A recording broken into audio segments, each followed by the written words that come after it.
Salut à tous et bienvenue sur la chaîne. Elle est là, elle est magnifique, elle roule. En un mot, elle est superbe. Je vais vous montrer comment on a réalisé cette Moto Bécane 51 Black S à l'état neuf grâce à mon ami Johnny Marou et tous mes partenaires. Elle a déjà un petit vécu, elle a déjà fait un salon. Je vous en dis pas plus. On va vous montrer comment on est parti de ça pour arriver à ça. On perd pas de temps, c'est parti. Souvenez-vous, j'ai acheté cette Moto Bécane 51 Black S dans l'Essonne, en région parisienne. Elle était vraiment dans un sale état. Elle disposait d'un liquide cooled et démarrait à la perceuse. Je l'ai rapatriée à l'atelier et je l'ai entièrement démontée. Vous pourrez revivre toute cette première partie sur l'achat et le démontage de la Black S dans l'épisode 1 en cliquant sur le lien en haut à droite. Je l'ai ensuite donnée à sabler et à peindre chez mon ami Samir de AC Pro Creil. J'ai dans le même temps répertorié et commandé toutes mes pièces chez Stockey et Moped Classique pour les consommables et chez Nadir pour les pièces neuves d'époque. Une fois complète, j'ai rapatrié la S à 600 km de chez moi, chez mon ami Johnny Moirou pour le remontage. Voilà, je suis arrivé chez le professeur. J'ai déposé la 51 Black, la 51 Black S en 1000 morceaux, la 103 SLC en 1000 morceaux, mais aussi ma Magnum à terminer, de façon à ce que cette Magnum là devienne la copie conforme, on va dire, sans la couleur de celle-ci qui marche d'enfer. Je viens de l'essayer, c'est un truc de fou. Je vais vous montrer les images de ces bécanes là et du 103 T16. Je crois que je suis sur la bonne personne et je vais me retrouver avec des bécanes de ouf. Alors pourquoi Johnny et pourquoi je le surnomme le professeur? Je suis avec lui et il va déjà nous dire combien il a refait de cyclomoteurs à l'état neuf. Je pense en avoir fait à peu près une dizaine, une quinzaine de mobylettes. Alors, il y a eu celles qui ont été faites quand j'étais tout jeune et puis celles qui ont été faites dernièrement. J'ai fait mes armes en tant qu'apprenti chez MBK. Donc j'ai travaillé un peu pour un concessionnaire pendant quelques temps. J'ai aussi une formation de mécanique moto, un CAP de mécanicien moto. Donc effectivement, tout ça aide dans la reconstruction des mobylettes. Alors c'est une passion, hein, c'est une passion que j'ai eue à 14 ans, qui m'a jamais quitté. Pour moi, Johnny, t'es un fou furieux. Car tant que la rondelle sous l'écrou, cachée par un cache situé lui-même sous l'écarter, que personne ne voit et ne verra jamais, n'était pas neuf, t'étais pas content. Alors effectivement, j'aime le travail bien fait, j'aime les choses refaites à neuf. Alors il y aura des gens qui seront pour un véhicule en état d'origine, le plus possible pas modifié. Je les comprends, mais moi c'est pas ma philosophie. J'aime une machine quand elle est entièrement restaurée, que tout soit neuf. Effectivement, avec le plus possible de la pièce d'origine ou de la pièce conforme à l'origine. Personnellement, je peux pas refaire une machine en passant outre. Donc sur les machines que tu as pu voir ou que je fais, tout est neuf ou tout est remis à neuf. Et quand je dis ça, c'est pas d'un visuel extérieur on voit tout neuf. C'est tout est neuf. Axe, roulement, toutes les vis, tous les boulons, tout est revu, tout est porté à neuf, tout est refait si on retrouve pas, mais il faut que ça soit complètement nickel. Alors effectivement, tu m'as demandé certaines choses un petit peu particulières sur ta machine. J'ai essayé tant bien que mal de t'en dissuader pour rester le plus conforme à l'origine. Notamment, on a discuté du plateau noir qui était gris à l'origine. Bon, tu as tenu absolument à ce qu'il soit noir. L'axe de pédalier aussi, d'origine était gris, tu l'as voulu noir, ainsi que le cache variateur. Bon, il y a eu ces choses-là qui ont été différentes de l'origine. Bon, après, je dirais dans l'absolu, l'important c'est qu'elle plaise à son propriétaire. Alors effectivement, moi j'aurais souhaité la mettre le plus possible d'origine, mais bon, ça fait rien, ça reste une très belle machine.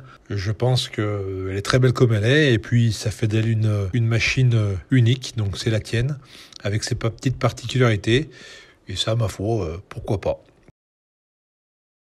Alors on l'a vu avec Johnny, j'ai de moi-même voulu quelques changements. C'est clair, on n'appelle pas Black pour rien, mais je n'ai parfois pas eu le choix non plus. La fourche, par exemple, d'origine est introuvable. Les chromes sont piqués ou les ressorts complètement rouillés. Le cyclo est quand même sorti d'il y a 40 ans, donc c'est introuvable. Là, c'est une EBR modifiée par mes soins qui m'a été fournie par Stockey. Ou encore le porte-bagages qui est une réédition fidèle fournie par Moped Classique. J'ai fait quelques erreurs également, car l'erreur est humaine et les puristes me l'auront de suite fait remarquer avec notamment le bouchon d'essence qui d'origine est rond et peut-être également la couleur des jantes. Là, je n'ai pas encore la référence exacte, mais je pense que chacun jugera de nos choix de cette couleur dorée.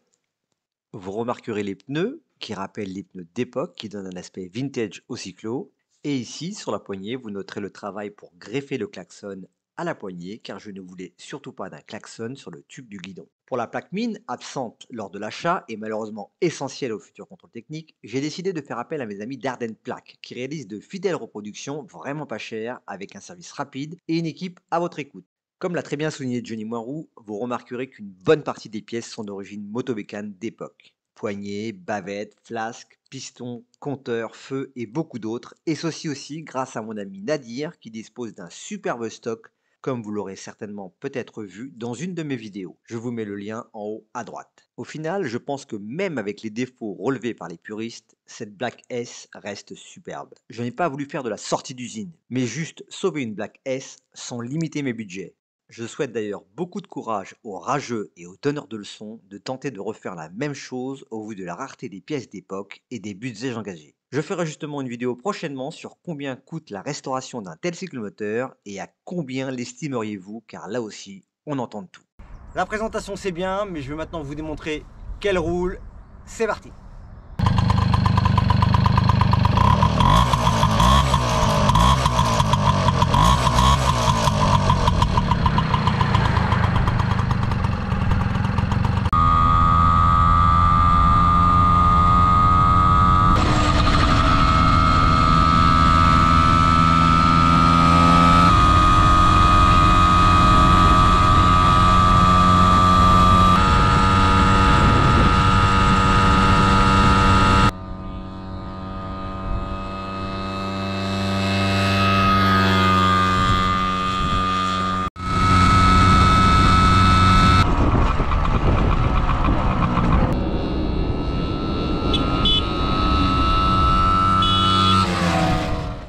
Et comme je vous le disais en début de vidéo, j'ai eu la chance d'exposer cette superbe Black S et une dizaine d'autres cyclomoteurs, dont la bleue 3 cylindres, au salon Époque Auto de Lyon lors de la saga des 50 cm3. 95 000 visiteurs. J'ai pu y rencontrer à la fois de nombreux passionnés, des clubs comme le Motobécane Club de France ou les Meules de Savoie, et bien entendu, des abonnés. J'ai eu également la chance de montrer mes cyclomoteurs à François Alain, en espérant les voir un jour dans ses émissions, qui sait. Voilà, cette vidéo est terminée, j'espère qu'elle vous aura plu. Bien entendu, il y aura toujours des choses à redire sur la restauration ou le remontage de cette Motobécane 51 Black S. Bien entendu, elle n'est pas retournée dans son état 100% d'origine, vous l'avez vu, on en a parlé, il y aura toujours des commentaires à faire, alors allez-y de bon cœur, il n'y a aucun souci. C'est de plus en plus rare de retrouver les pièces d'époque, les pièces d'origine, notamment la fourche. Dur de refaire des chromes, dur d'obtenir les liens, les réseaux pour acheter des pièces d'époque. Moi j'ai réussi un maximum à en avoir grâce à Nadir notamment, grâce à mes fournisseurs que je remercie encore, Stocker notamment. J'ai acheté beaucoup de consommables, également chez Alpine Classique. Merci également à mon peintre qui a fait un excellent travail, à ses pros à Creil, et toujours à Falubrifiant qui m'aide pour remonter ou démonter tous mes cyclomoteurs. Moi je suis très content de cette machine et je remercie vraiment Johnny Moirou de m'avoir aidé à la remettre en marche, à la reconstruire, car je n'avais plus du tout la patience pour le faire. Sur ce, j'ai d'autres modèles en attente, notamment mon 51 Magnum, la 103 SLC et d'autres projets pour 2024. Alors, comme toujours, likez, commentez, partagez. On est bientôt plus de 6000 sur la chaîne et je vous remercie encore. Je vous dis à très bientôt sur la chaîne et bien entendu, prenez soin de vous.